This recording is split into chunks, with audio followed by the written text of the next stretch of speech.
Hello, inspector Wagle speaking. No, suspended inspector Shivajirao Wagle speaking.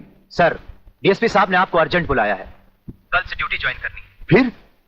Inspector वागले, तुम्हें शायद मालूम नहीं कि तमाम पुलिस ऑफिसर्स की फाइल्स देखने के बाद ब्रिगेडियर सूर्यदेव सिंह ने सिर्फ तुम्हें चुना है। सर, अब तुम दोनों को मिलकर काम करना है, लेकिन तुम पूरब हो तो वो पश्चिम है। इसलिए सीनियर ऑफिसर होने के बावजूद मेरी तुमसे रिक्वेस्ट है कि ब्रिगेडियर सूर्यदेव सिंह के साथ मिलकर जो भी खेल खेलना हो, शांति और ठंडे दिमाग से खेलना। सर।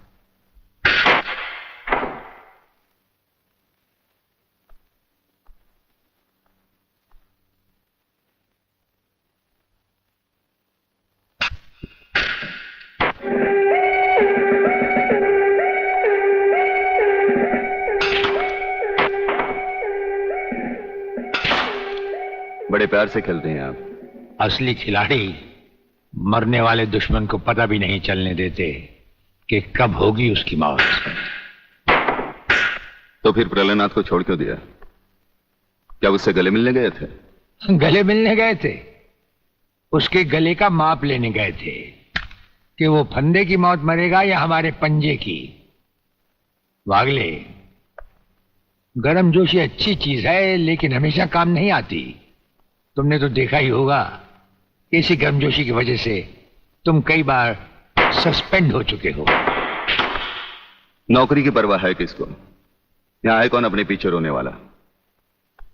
इस ईमानदारी की वजह से बहुत कुछ भुगता है, कोई तकरार नहीं है सर। लेकिन ये गुनाहगार कानून को हाथ में लिए फिरते हैं और मैं हमेशा कानून के दायरे में रहकर काम नहीं कर सकता। अपना तो उसूल है, पहले लात, फिर बात, उसके बाद मुलाकात। भाई वागले, अपना तो उसूल है, पहले मुलाकात, फिर बात, और फिर अगर जरूरत पड़े तो लात। बड़ी उम्मीद थी आपसे, लेकिन अब पता चला आपका रास्ता अलग, मेरा रास्ता अलग। आप नरम खून के, मैं गर्म खून का। हम एक साथ काम नहीं कर सकते सर। वागले, तुमने समझा कि जिंदगी में सिर्फ तुमने ही बहुत कुछ खोया है। इस इंसान को देखो, जब चाहता ये घर बसा सकता था, लेकिन नहीं। इस अकेली जान को हमने अपने देश के लिए उठा रखा है। दोनों का मकसद एक है, मंजिल एक है, सिर्फ रास्ते अलग अलग है। नहीं वागले, हमारे रास्ते भी एक हैं, मंजिल भी एक है। और फिर इतनी बड़ी दुनिया में तुम्हारा कौन है? कोई भी नहीं, सिवाय फर्ज के। इस दुनिया में हमारा कौन है? कोई भी नहीं, सिवाय फर्ज के। अगर फर्क है तो सिर्फ सोचने के ढंग में और काम करने के तरीके में।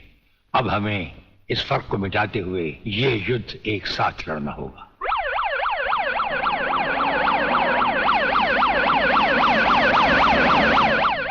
मुझे अपनी जान की तो परवाह नहीं है, लेकिन आप इस तरह खुलेआम गाड़ी में घूम रहे हैं, यह खतरा मैं उठा नहीं सकता। जिस गाड़ी में तुम बैठे हो ये मामूली गाड़ी नहीं। मामूली गाड़ी मामूली आदमियों के लिए होती है, ये गैर मामूली गाड़ी है, एक गैर मामूली इंसान के लिए। बुलेट प्रूफ, और इसमें ऐसे ऐसे गैजेट लगे हुए हैं जो बम से लेकर पटाखे तक की खबर हमें मिल जाती है। लेकिन इस वक्त हम जा कहां रहे सर? गाड़ी रुकने पर तुम्हें खुद ब खुद पता चल जाएगा।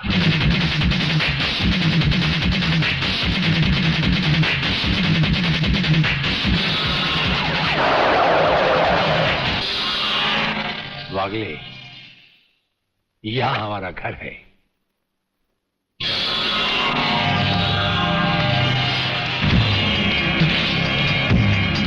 यहां तो सिर्फ चारों तरफ जंगल ही जंगल नजर आ रहा है, रहने की तो कोई जगह ही नजर नहीं आ रही। अभी नजर आ जाएगा बहादुर।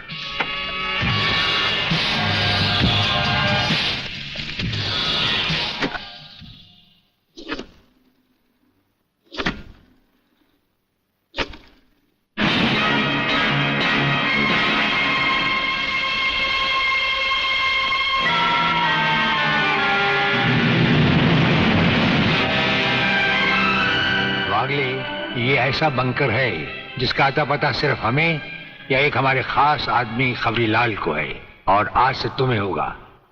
ये इतना मजबूत है कि इस पर ना तो कोई हवाई हमले का असर हो सकता है और ना किसी बम या बारूद का। दुश्मन तो क्या, हमारी इजाजत के बगैर परिंदा भी पर नहीं मार सकता। वागले आओ, अब हम तुम्हें अपने बंकर से वाकिफ करवाएं। ये रहा हमारा ट्रांसमीटर सेक्शन। यहां से हम हिंदुस्तान के किसी भी मिनिस्टर से जब जी चाहे हॉटलाइन पर बात कर सकते हैं, लेकिन आसमान वाले ने चाहा तो इसकी जरूरत कभी नहीं पड़ेगी। हम अकेले ही तुम्हारे साथ वागले सब कुछ संभाल लेंगे। और वो देखो, वो एक कमरा जिसमें सब हथियार रखे हुए हैं, और उस कोने में रहा हमारा अस्पताल। यहां हर लाए दुश्मन का सीटी स्कैन करके उसकी अंदरूनी बीमारियों को बाहर निकाला जाता है। मुझे छोड़ दीजिए ब्रिगेडियर साहब, मैं सच कहता हूं, मैं प्रलयनाथ के बारे में कुछ नहीं जानता। मुझे छोड़ दीजिए ब्रिगेडियर साहब। और छोड़ तो तुम्हें जरूर देंगे, लेकिन तुम मोटे बहुत हो, थोड़ी चर्बी कम होने के बाद। यह अस्पताल मेरे हवाले कर दीजिए सर। चर्बी कम करने के बहुत से तरीके मुझे मालूम हैं। हाँ, गुड वागले।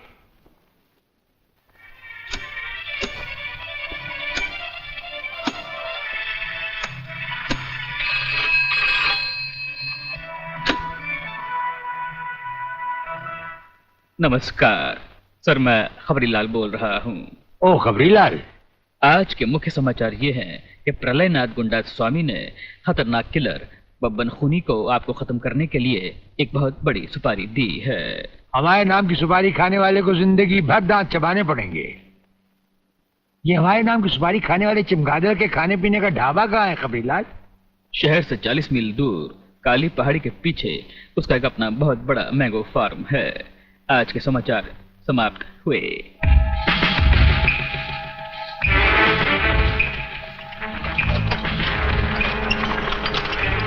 शोबे गंगवा, ये माल जो तू आसाम और यूपी भेज रहा है तगड़ा है ना? तगड़ा क्या सरकार, ये नंबर 1 फसल है, नंबर 1। अरे 25 मीटर दूरी पर जाती हुई गाड़ी को ये ऐसे उड़ाता है।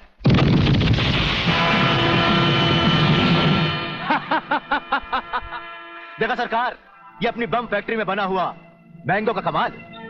यूपी और असम में आतंक फैलाने के लिए ये माल तो ठीक है, पर मुझे वो माल बता जो ब्रिगेडियर सूर्यदेव सिंह को उसकी गाड़ी के साथ जलाकर उसे राख कर दे। वो भी तैयार है सरकार। ये देखिए छोटा सा हाफुस जो 50 मीटर की दूरी पर जमीन पर गिरते ही ऐसा फटता है कि मरने वाले की हड्डियों का सुरमा बन जाता है। ये देखिए।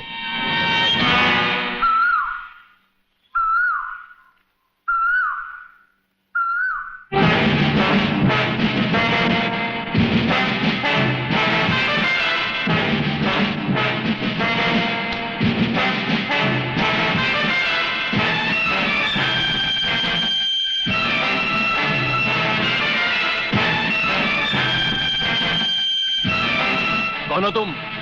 लगता है बब्बन मियां ने कल रात अपनी आंखों में सुरमा नहीं लगाया, जरा कम दिखाई देता है। ब्रिगेडियर सूर्यदेव सिंह? हाँ, ब्रिगेडियर सूर्यदेव सिंह। बब्बन मियां, हमें तो उसी के हाथों से मरना है जिसने हमें इस दुनिया में पैदा किया।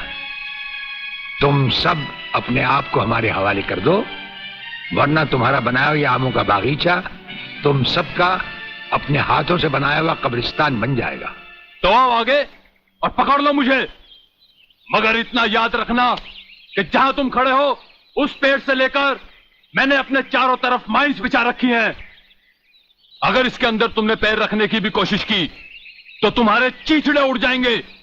यकीन नहीं आता तो ये देखो।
जीवनलाल टंडेल, प्रलयनाथ को इतना बेवकूफ मत समझो।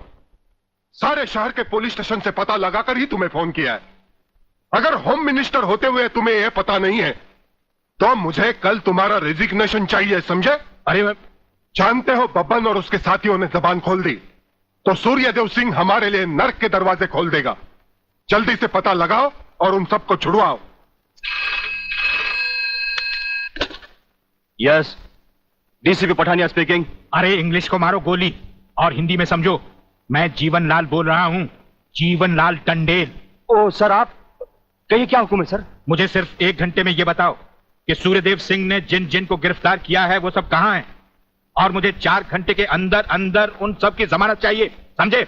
मगर सर, सूर्यदेव सिंह के बारे में जितनी जानकारी आपको है उतनी ही हमारे डिपार्टमेंट को, और हम उससे ज्यादा कुछ पूछ भी नहीं सकते क्योंकि यही हाई कमांड का ऑर्डर है। वो रहता कहां है? वो भी नहीं मालूम। ये भी नहीं मालूम? तो फिर ये बताओ कि वो मिलता कहां है। मैं उससे आज ही मिलना चाहता हूं। सर, वो रोज सुबह सीबीआई ऑफिस में 12 और 1 के बीच में आते हैं सर। सर, ये लिस्ट उन लोगों की है जिन्हें आपसे मिलना है।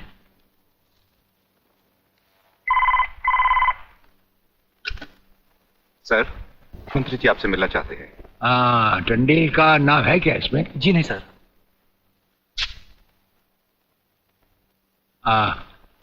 आज तो हम अपना 1-1 मिनट दूसरों को दे चुके हैं, दम लेने की भी फुर्सत नहीं होगी। ऐसा करो, मंत्री जी को कल दोपहर के बाद की कोई भी अपॉइंटमेंट दे दो। Okay sir. Sir, you can't meet him today. अरे अंग्रेजी को मारो गोली और हिंदी में समझो। इस राज्य के मंत्री से मिलने के लिए उसके पास वक्त नहीं है। मैं पूछता हूं, वो हमारी खाता है या हम उसकी? इसमें आपकी और हमारे खाने की बात कहां से आ गई? ओह, तो ये है ब्रिगेडियर। आप यहां अचानक आ पधारे हैं और हम आज का सारा वक्त औरों को दे चुके हैं। आखिर हम सब जनता ही के तो सेवक हैं। कुर्सी मिलने पर यह समझ लेना कि सारी सरकार आप ही की है, इसे हम कैसे मान लें? आप मुझे ये न समझाएं कि सरकार किसकी है।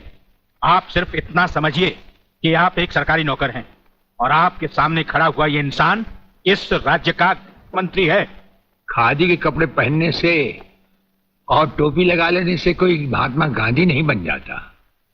और सुनिए, हमें नेताओं की भाषा ना तो पहले समझ आई थी और ना कभी आएगी। भाषा छोड़ो ब्रिगेडियर, मैं जो आपसे कहना। आपने जो कुछ भी कहना है कल कह लीजिएगा, आपकी अपॉइंटमेंट नोट करवा दी गई है। और एक बात ये भी याद रखिए कि हमसे बगैर अपॉइंटमेंट के कोई नहीं मिल सकता। और जहां तक हमारा ताल्लुक है, हम किसी से भी किसी वक्त भी कहीं भी मिल सकते हैं, हमारा जब दिल चाहे। शायद आपने वो लेटर नहीं पढ़ा जो सेंट्रल गवर्नमेंट ने आपको भेजा है। उसमें खासुल खास ऑर्डर है कि हमारे किसी भी काम में कोई भी दखल अंदाजी नहीं कर सकता। नमस्कार। नमस्कार।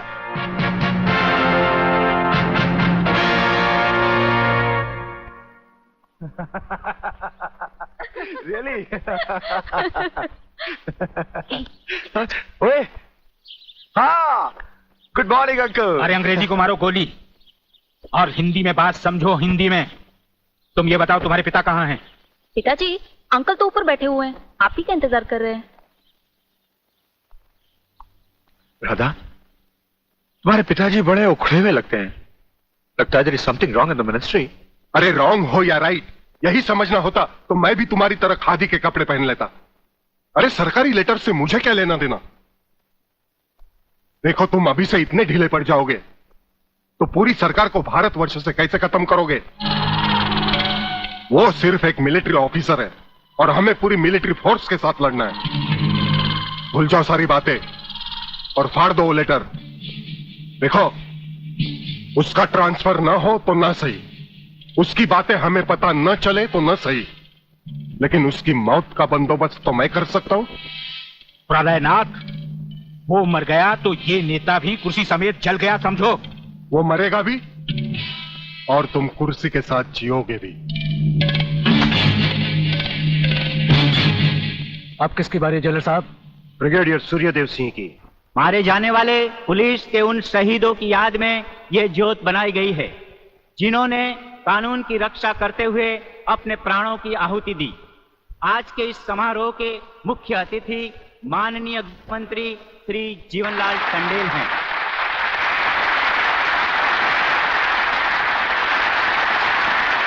और इस ज्योत का उद्घाटन एक महान योद्धा परमवीर चक्र विजेता ब्रिगेडियर सूर्यदेव सिंह के हाथों से होगा।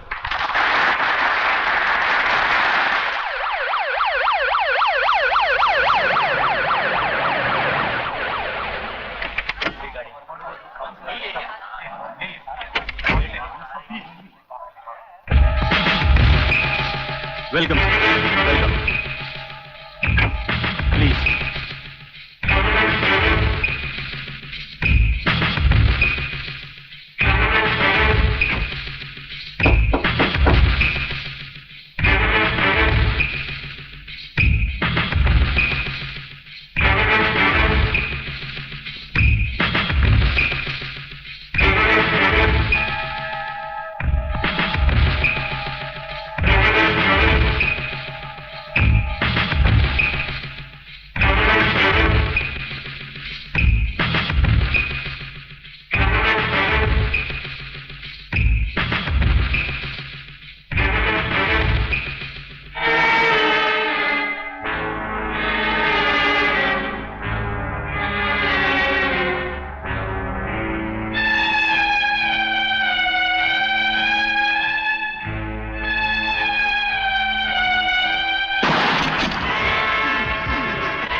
फायरिंग का ऑर्डर क्यों दिया सर?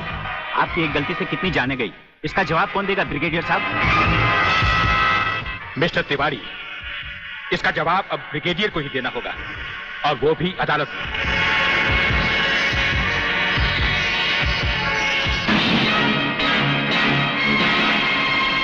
योर ऑनर, शहीद स्मारक पर हुए गोलीकांड के जिम्मेदार ब्रिगेडियर सूर्यदेव सिंह ही हैं। इन्हीं के कहने पर गोली चलाई गई जिसमें कई बेगुनाह लोग मारे गए। अब मैं अदालत के सामने कुछ ऐसे गवाह पेश करूंगा जो इस हादसे को साबित कर देंगे। सबसे पहले मेरे गवाह हैं municipal councillor mister M.K. Tiwari.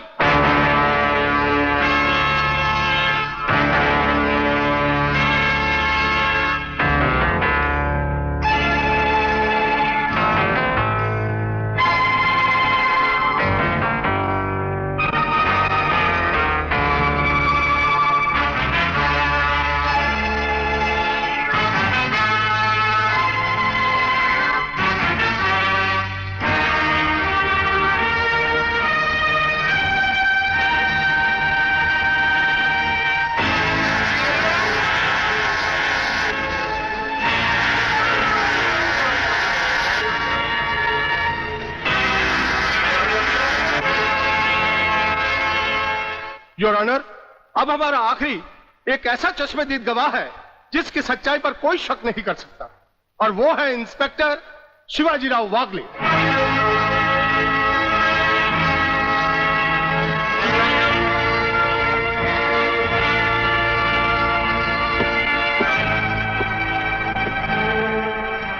मैं गीता पर हाथ रखकर कसम खाता हूं, जो भी कहूंगा, सच के अलावा कुछ नहीं कहूंगा।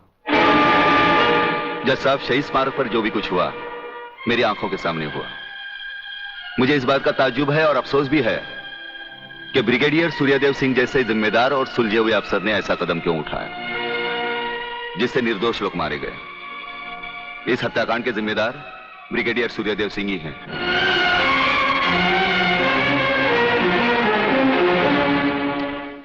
ब्रिगेडियर सूर्यदेव सिंह, अदालत ने आपके खिलाफ सारे बयान सुने। आप अपनी सफाई में कुछ कहना चाहेंगे या आपका कोई वकील है? हम अपनी डिफेंस खुद करेंगे, सिर्फ आपकी इजाजत चाहिए।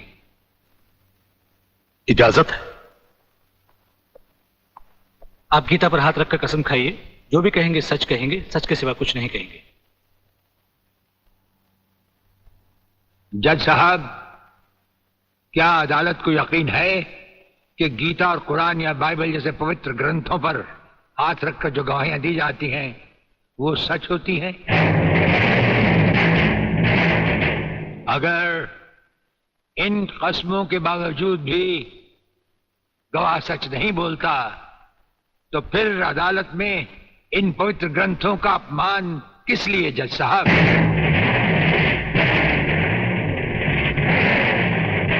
अगर फैसला ऐसे सबूत और गवाहों की बिना पर ही होता है जो पैसे से खरीदे जा सकते हैं तो बंद करवा दीजिए ऐसे रस्म और रवाज जो कि झूठे हैं।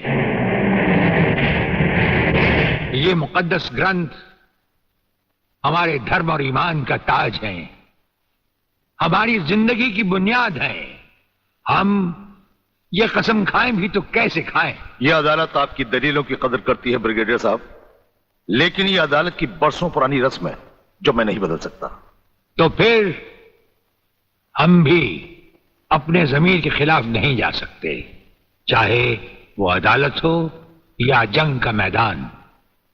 आप अपना फैसला सुनाकर अदालत की रस्म को पूरा कीजिए।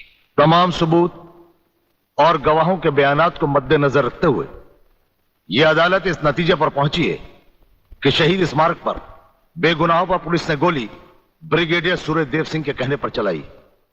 इसलिए यह अदालत ब्रिगेडियर सूर्यदेव सिंह को 1 साल कैद की सजा सुनाती है।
हमारी मीटिंग का बंदोबस्त हो गया?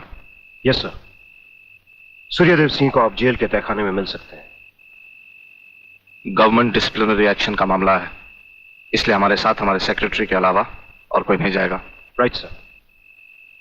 This way please.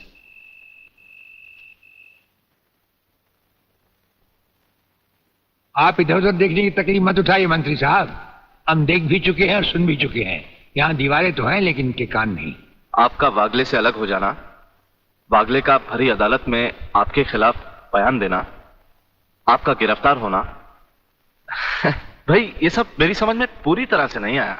इसलिए तो आपको हमने याद किया है, और जब कभी सुबह समझा जाता है तो इंस्पेक्टर वागले इसी तरह भेष बदल कर हमसे मिलने यहाँ आते रहते।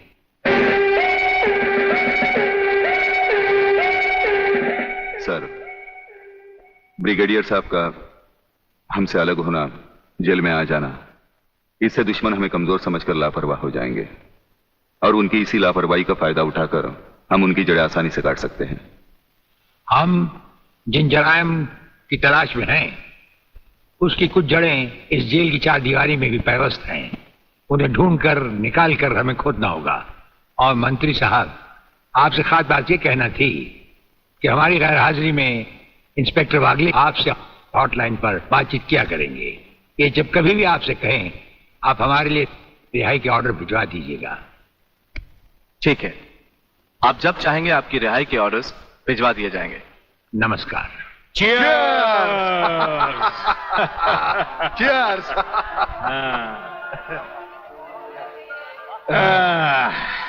नया साल बहुत बहुत मुबारक हो प्रलयनाथ। नया साल तुम्हें मुबारक और सूर्यदेव सिंह का जेल जाना मुझे मुबारक। राधा बिटिया कहीं नजर नहीं आ रही?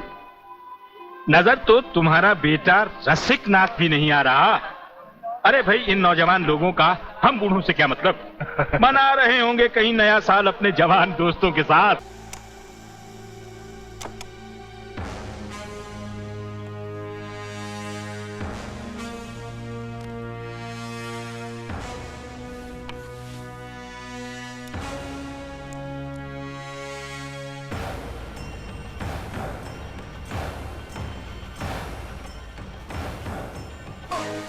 क्या हुआ? कुछ नहीं। चोट लगी है क्या? चोट तो लगी है, लेकिन यहाँ। मरहम लगा दूं? लगा दूं?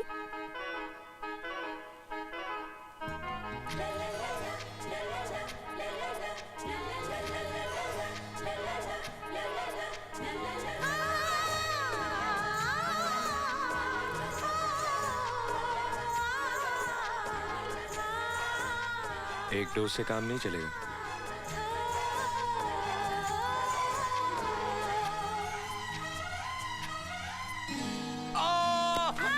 लगता पिछले जन्म में बिल्ली थी। बिल्ली? नहीं नहीं नहीं नहीं नहीं, शेरनी। बस ज्यादा रोमांटिक होने की जरूरत नहीं है, जाइए जाके तैयार हो जाइए। किस लिए? न्यू ईयर पार्टी पे नहीं चलना है क्लब, हंगामा होगा, छलकती शराब होगी, महकता शबाब होगा। लगता है आज खाना खराब होगा। Happy new year madam. Ajay, तुमने बाजीराव मराठे का खून क्यों किया? मैंने किसी का खून नहीं किया। तो फिर श्रीनगर किस लिए गए थे? क्या किसी भी इज्जतदार आदमी को श्रीनगर जाने से पहले मिलिट्री वालों की परमिशन लेनी पड़ती है? हर इज्जतदार आदमी तुम्हारी तरह कातिल नहीं होता। मैं एक राइटर हूं, कातिल नहीं। शोहरत हासिल करने का एक गिमिक, एक नया अंदाज अख्तियार किया है तुमने। राइटर का चोला पहनकर मिलिट्री इंटेलिजेंस के बड़े बड़े अफसरों का कत्ल करते हो और फिर उन पर नावल लिखते हो। हाँ मैं लेखक हूं, लेकिन खूनी नहीं। गॉड डैम इट, तुम झूठ बोलते हो। एक इज्जतदार शहरी के साथ इस तरह बर्ताव करने का अंजाम जानते हैं आप? नेशनल सिक्योरिटी के लिए इससे भी ज्यादा खतरनाक और भयानक तरीका इस्तेमाल किया जा सकता है, लेकिन तुम्हारे साथ ये रियायत इसलिए की जा रही है कि तुम एक शहीद फौजी के बेटे हो जो मेरे सीनियर थे, इसलिए ये सम्मान दिया जा रहा है मुझे। सम्मान और कीमत तो तुम्हें वो लोग देते होंगे जिनके लिए तुम ये खून करते हो। ये सरासर इल्जाम है। तो एक ही है, एक षड्यंत्र जो मेजर चावला के खून पर आधारित है। ये देखो प्रकोप जो हमारे ऑफिसर अजीज कश्मीरी के खून पर लिखा हुआ है। ये देखो चक्रव्यूह, हादसा, ये सब नावल तुमने मर्डर करने के बाद लिखे हैं। मैंने कोई मर्डर नहीं किया। तो फिर इन तमाम नॉवेल्स के प्लॉट तुम्हारे दिमाग में कैसे आए? ये सब प्लॉट मैंने ख्वाब में देखे। क्या? हाँ, मैंने सपने में देखे। ओ की कह रहा है ये? हाँ, मैंने सपने में देखे थे। रमेश, तुम हमें बेवकूफ समझते हो? नमस्ते, मेरा नाम प्रिया है और मैं ही हूँ अजय की माँ। आओ बेटी, अंदर आओ। आओ बेटी। हाय मैं वारी जाऊं। कितनी सुंदर है मेरी होने वाली बहू। वो नालायक कहाँ है? कौन? अजय कहाँ है? अजय घर पर नहीं है। वो तो श्रीनगर गया था ना, तुम दोनों साथ आने वाले थे। Oh no. क्या हुआ बेटी? अजय 31 दिसंबर की रात को अजय अचानक पार्टी से कहीं गायब हो गए। मैंने सोचा शायद मुझे सताने के लिए वो बिना बताए यहाँ चले आए होंगे, लेकिन अगर वो यहाँ नहीं आए तो हे राम, कहाँ गया होगा मेरा बच्चा? ओए भूरा। यस साहब। कमीज लाओ। ये लीजिए साहब। भूरा। जी साहब। हेलो भाई साहब, अजय श्रीनगर गया था, वहां से न जाने वो कहाँ चला गया। क्या? और दर्द में थक गया। तेरे नावल में सारी डिटेल आई कहाँ से? सपने में। अबे ये बताता क्यों नहीं? तुझे ये कहानियां मिली कहाँ से? सपने में। सपना सपना सपना सपने में। सपना। Don't worry madam, don't worry. अगर वो जिंदा है, आई एम सॉरी, हम उसे अवश्य ढूंढ निकालेंगे। अरे रे रे रे रे रे रे, ये आपने क्या किया? इतना महंगा कैमरा तोड़ दिया, मेड इन इंग्लैंड। हमने इंग्लैंड वालों को भी इसी तरह तोड़ दिया था। सर जी, मैंने नावल में पढ़ा है विदेशों में हार्डकोर क्रिमिनल को, बड़े बड़े क्रिमिनल को हिप्नोटाइज करके सब कुछ उगलवा लेते हैं।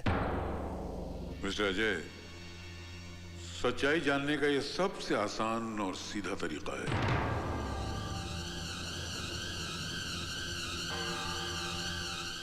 बैठो।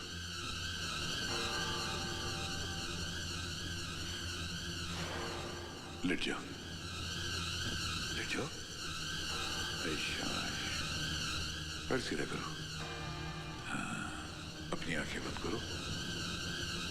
ऐसे महसूस करो जैसे तुम्हारे चारों तरफ अंधेरा है, गहरा अंधेरा। अपनी पिछली जिंदगी में जाओ, जाओ, जाओ, जाओ। गीता मौसी, गीता मौसी, मत मारो मेरी गीता मौसी को। क्या हुआ गीता मौसी? क्या हुआ गीता मौसी? गीता मौसी, रिलैक्स। अब बचपने से बाहर निकलो, बाहर निकलो अपने बचपने से, लौट आओ। तुम्हारे जहन में ये नॉवेल्स के प्लॉट्स कैसे आने लगे? कॉलेज के जमाने से मुझे लिखने का शौक था। मैंने राइटिंग को अपना पेशा बना लिया। मेरी कहानियां अखबारों और पत्रिकाओं में छपने लगी। और फिर एक दिन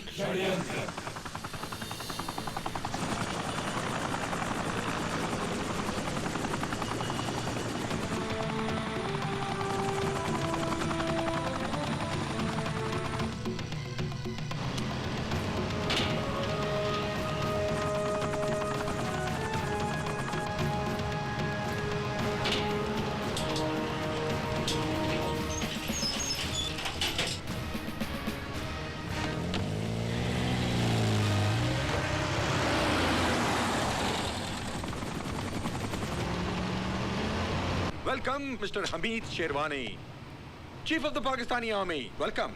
इन फ्लॉपी और सीडीज में पाकिस्तानी तंजीम के उन सारे लोगों की तस्वीर और डिटेल्स मौजूद है जो हिंदुस्तान में टेररिज्म और तबाही फैलाते हैं। तुम्हारी इस दिलेरी और गद्दारी के लिए हम तुम्हें मुंहमांगी कीमत भी अदा कर रहे हैं। शुक्रिया।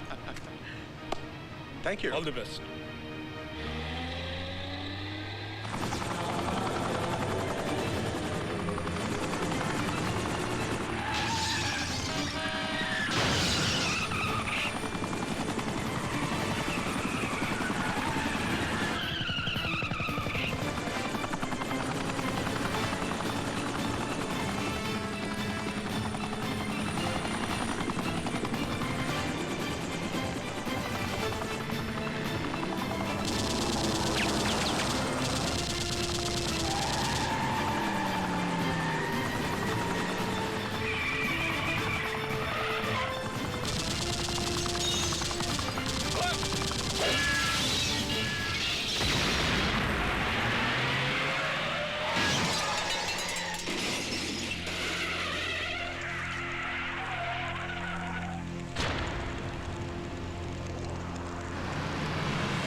Go down.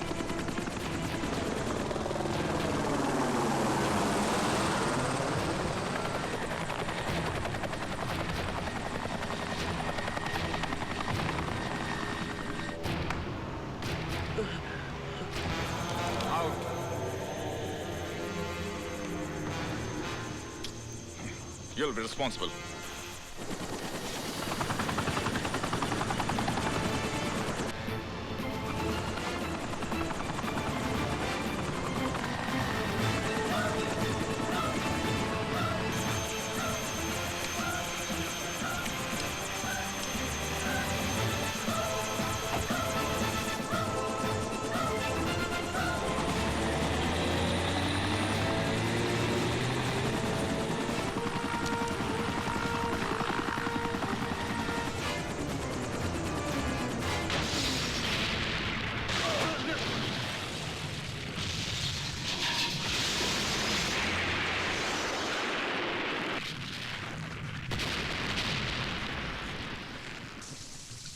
ये पूरा हादसा मैंने सपने में देखा था।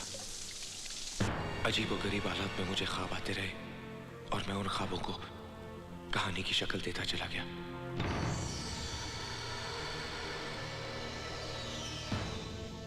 होश में आओ अजय, आंखें खोलो।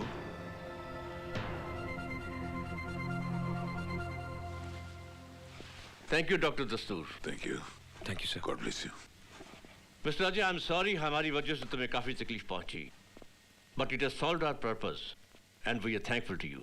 बेस्ट ऑफ लक, तुम जा सकते हो। Thank you sir. आपने उसको जाने देता? अब भी उस पर नजर रखो।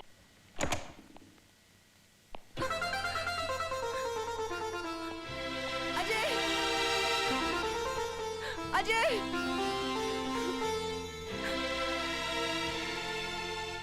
तेरी यहाँ देर है, अंधेर नहीं। ये क्या तरीका है किसी को छोड़ के जाने का? पता है मेरी क्या हालत हुई? I hate you, I hate you, I hate you, I hate you, I hate you, I hate you.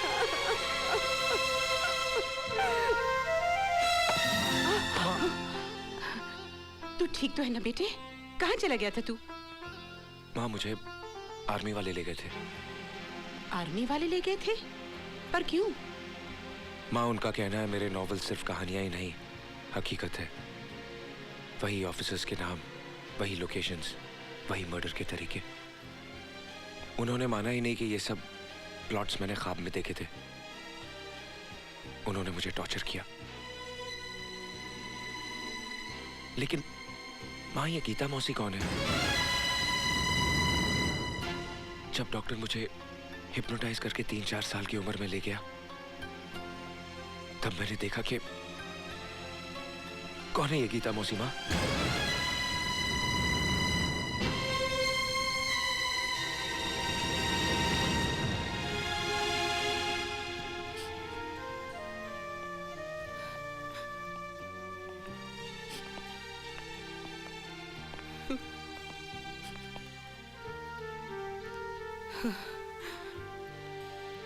ये है तेरी गीता मौसी, ये तू है, और ये है तेरा जुड़वा भाई राजू। जुड़वा भाई? हाँ, जो तुझसे 8 मिनट पहले इस दुनिया में आया था। सन 71 की बात है। मेरी छोटी बहन गीता छुट्टियों में हमारे घर आई हुई थी। उन्हीं दिनों अचानक लड़ाई छिड़ गई। तेरे पापा बॉर्डर पर तैनात थे। फिर अचानक एक दिन लड़ाई बंद होने का ऐलान हुआ। जंग से उबे हुए लोगों की खुशियों का ठिकाना न रहा।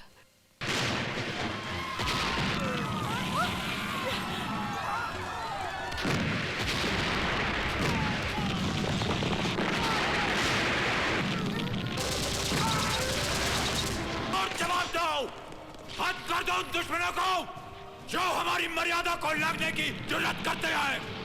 तुम्हें भारत माँ की कसम, हिंदुस्तान की कसम।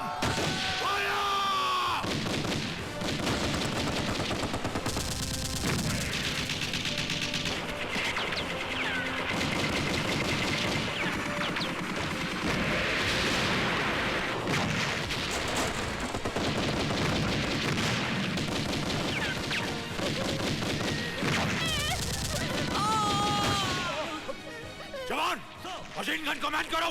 Yes sir. Kanan Marottam. Yes sir. अपने बटालियन के साथ रियर अटैक प्लान करो। Major Parag. Yes sir. Follow me sir.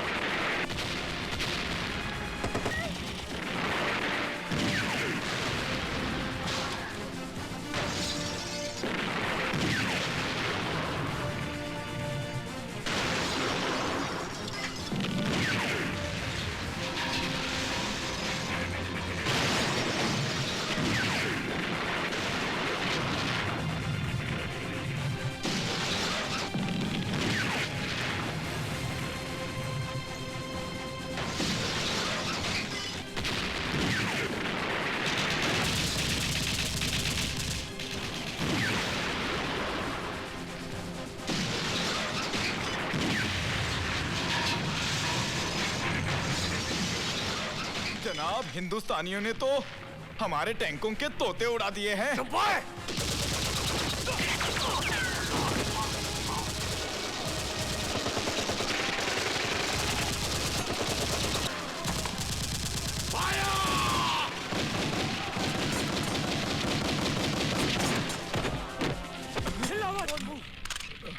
Major, you've done it, man. Thank you, sir. जय हिंद! सिविलियंस को इनके गांव तक पहुंचा दो।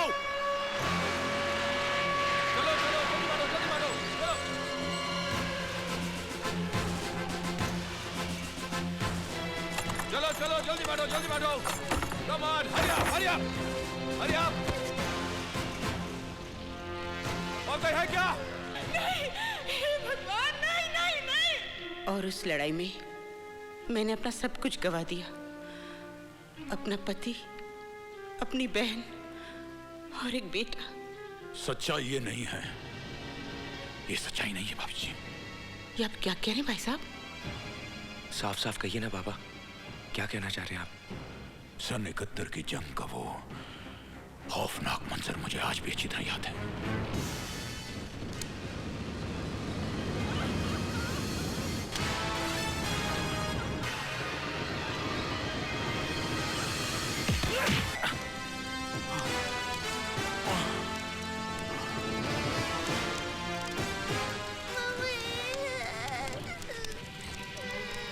मेरा बेटा।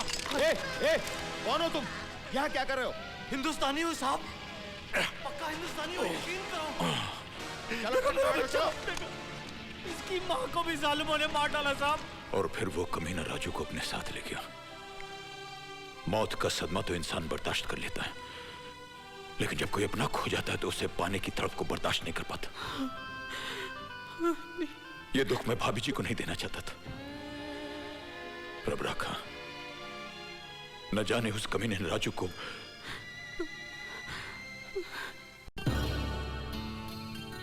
इसका मतलब है बहन जी, आपने अपना दूसरा बेटा गंवाया नहीं है, वो जिंदा है।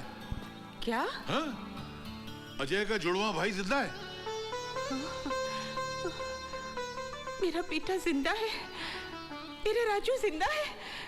हाँ बहन जी, दुनिया में ऐसी हजारों मिसालें मौजूद हैं कि ये सियामी बच्चे, यानी जो बच्चे जुड़वा पैदा होते हैं, उनकी शक्लें मिलती जुलती हैं, उनके बोल चाल मिलते जुलते हैं, उनके तौर तरीके मिलते जुलते हैं, भले उनके जिस्मों के बीच में हजारों मील का फासला हो, मगर उनके दिमाग के तार मिले हुए होते हैं।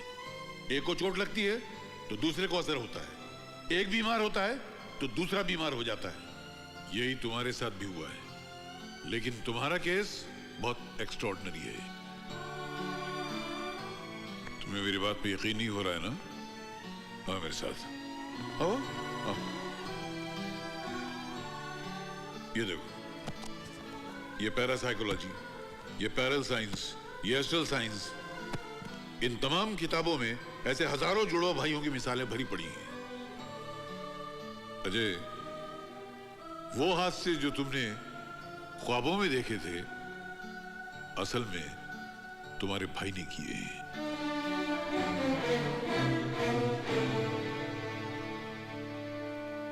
आपसे एक रिक्वेस्ट है डॉक्टर साहब, मेरे भाई की असलियत का पता मेरी मां को न लगने पाए।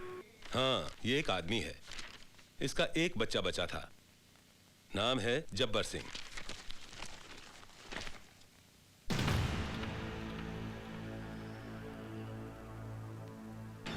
सर, ये फोटो हमें मिल सकती है? सॉरी, ये रिकॉर्ड के लिए है।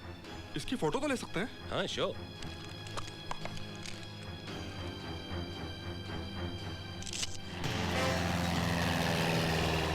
एक मिनट बाकी है और तुम अब तक प्लेन में हो। तौहीद और लेट? अभी 60 सेकंड बाकी हैं जनाब।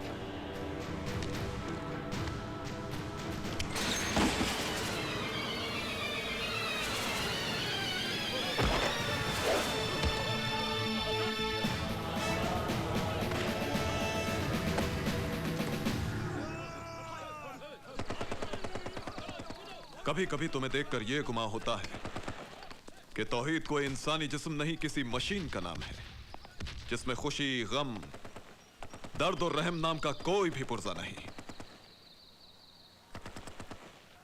इसलिए मशीनें गद्दार नहीं होती जनाब। फरमाइए, किस मिशन के लिए याद किया?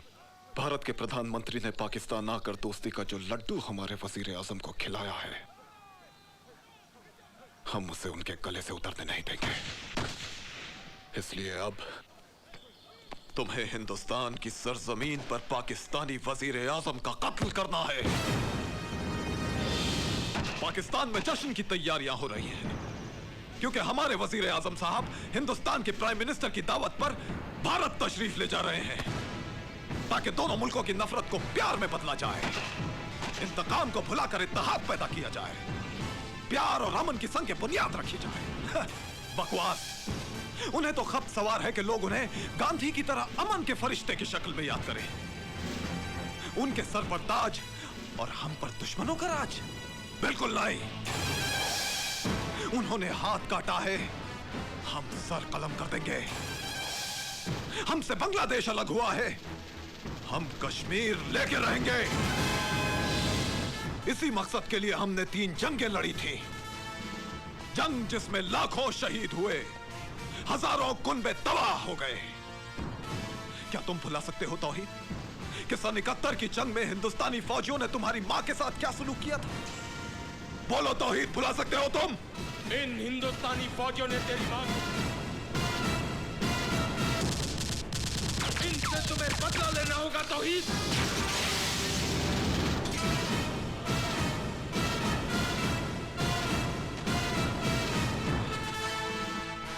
ये जख्म तो भर जाएगा, लेकिन जो जख्म तुम्हारी रूह पर लगा है वो उस वक्त तक नहीं भरेगा जब तक बदला न ले लिया जाए।